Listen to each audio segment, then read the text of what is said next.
Hello and welcome to PCMag Live. I'm Dan Costa, he is Sascha Segan, and we've got a great show for you today. We're going to talk about the top tech news of the day, we're going to answer some of your reader questions, and show you one cool thing that we pulled off the shelf in the lab here in New York City. Let's get to the big news of the day, Windows 9.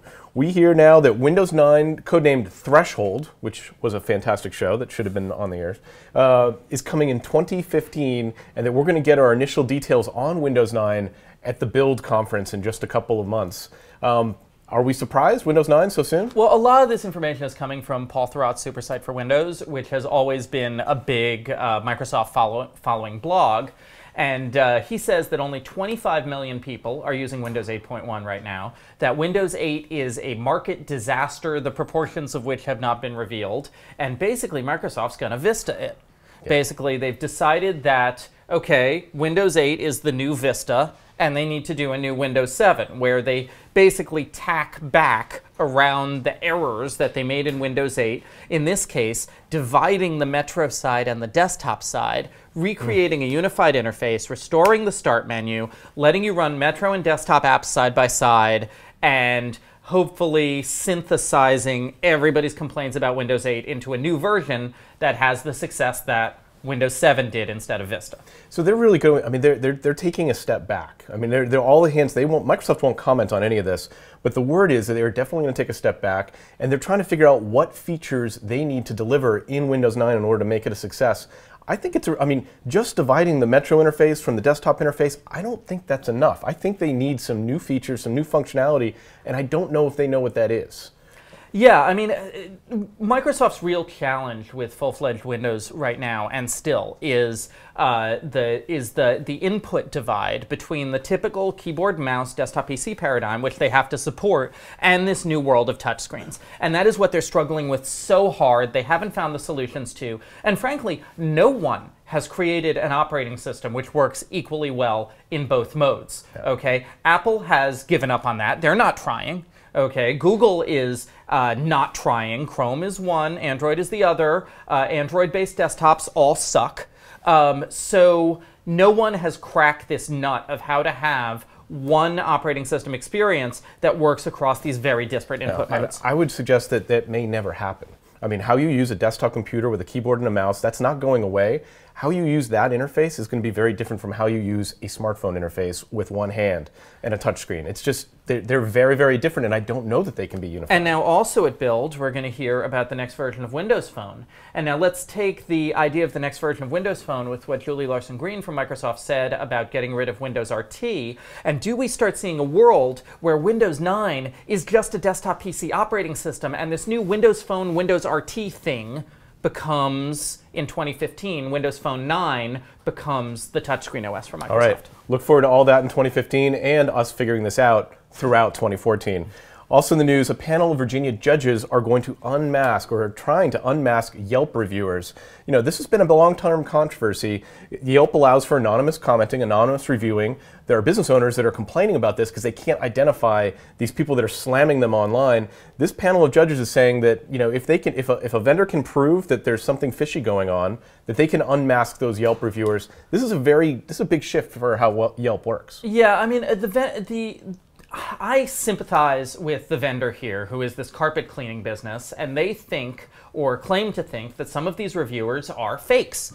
Listen, a lot of online reviews are fakes, okay? A lot of the positive reviews are placed by these services that companies hire to fake positive reviews. A lot of negative reviews are placed by competitors. This is why I'm very suspicious of anonymous online reviews in general. And I don't think it's unreasonable for a company to say, we think our reputation is being damaged by these fake reviews. Where everyone's fighting right now is over the standard of proof that needs to happen. And where does the burden fall? Is it on Yelp? Is it on the user? Or can the company make a charge? Is it on the company? Virginia is saying the company just has to show reasonable suspicion that the reviews are fake. Some other states and some consumer advocates are saying that the company should have to jump through a couple more hoops to show more proof that these reviews are probably fake.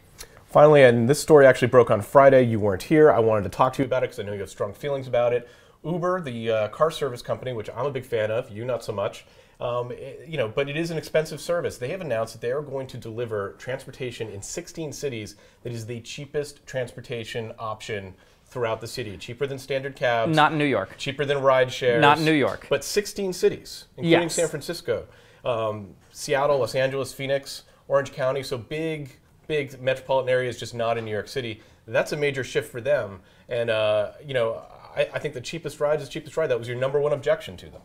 Yeah, I mean, what I'm worried about with this, frankly, given Uber's messianic competitiveness and general lack of good faith about things, is that they're doing something we've really frequently seen in the airline industry, which is temporarily reducing prices to destroy your competition so that when the competition is destroyed, you can jack the prices back up again. We've seen airlines do this over and over and over and over again, especially when someone enters a protected hub. When a new airline enters, say, an American Airlines hub, American Airlines will bring their fares way down until everyone's flying American, the new airline's pushed out, and then American can jack the fares back up again. And I don't see any evidence that that's not what's going to happen here. They are definitely pursuing a lot of business models and pricing strategies that they've borrowed from the airline industry, so I'll grant you that. However, if you look at what they've done in New York City, where they're entering a market which is already not competitive, it's already completely controlled by the Taxi and Limousine Commission, and those medallion prices are what's limiting capacity.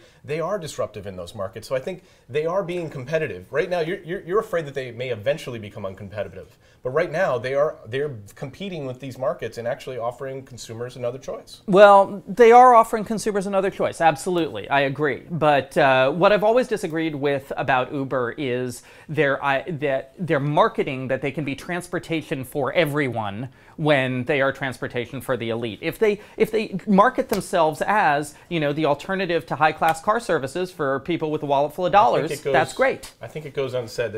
Not everybody gets a private car. And that's the truth of that. Also, though, I want to just get this in there. There was some other people agree with you, including a lot of French taxi drivers, evidently, who had they actually created a little barricade and attacked an Uber driver and their passengers and broke the windows and slashed the tires just to protest the fact that Uber is going to be moving into the Paris market. I do not support violence, but the real deal here is that the French taxi licensing system is very screwed up, and that these taxi drivers have to pay insanely high fees for their taxi licenses, which black car drivers don't have to pay. So they're saying, why do we have to pay all of this money for a hail license when Uber can just waltz in and they don't have to pay any money, and they make a much higher profit because they're not having to kick a lot of money back to the government? And maybe they should sign up as Uber drivers, and that's how that market will get disrupted. Now it's time for a question from one of our readers. We got a question today from Rochelle. She wants to know whether there's going to be another Nexus 10 tablet, and if so, when? Sounds like she's in the market for a tablet. Well, what happened was that there were a lot of rumors that Google would have another Nexus 10 tablet at CES, but that didn't happen. And the Nexus 10 seems to be a continual problem for Google. The first one was extremely buggy and did not sell very well. But Google needs a 10-inch tablet developer form factor so people can develop Android tablet apps. Well, the current plan or the current idea, rumor, what have you, is that it's coming at Mobile World Congress, which is the next big mobile trade show. It's at middle of February in Barcelona. We will be there. We're hoping to see the Nexus 10 tablet in February in Barcelona. Yeah, I think I would bet on that, and I definitely, at this point, would probably wait to see what it looks like. Now it's time for one cool thing. We test thousands of products here in the lab in New York City every year. Every day we take one thing off the shelf and show it to you live on air. Today that thing is the Garmin HUD, or HUD.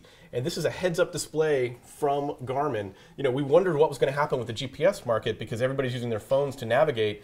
Garmin has taken the GPS device and tweaked it a little bit, so this will actually project an image up on your windscreen. Yeah, it isn't a GPS device itself. It is really a little projector for your car. It hooks into your existing smartphone GPS app, your existing Garmin smartphone GPS app, and projects, like you can see the arrows, it projects GPS directional arrows, distances, and notes onto your windshield so that you don't have to look down at your phone, you don't have to look down at your center console, you can keep your eyes on the road. For $149, it's a really cool idea. We just got into the lab now. We're going to start testing it. We'll have a review up probably in a week or so. We got to actually do some drive testing with it. But very cool. Check that out on PCMag.com. I would ask you to make sure you send us your questions via email, on Facebook, on Instagram. We will answer them live on air. That's been PCMag Live for today. Please join us tomorrow. We'll have a brand new show for you.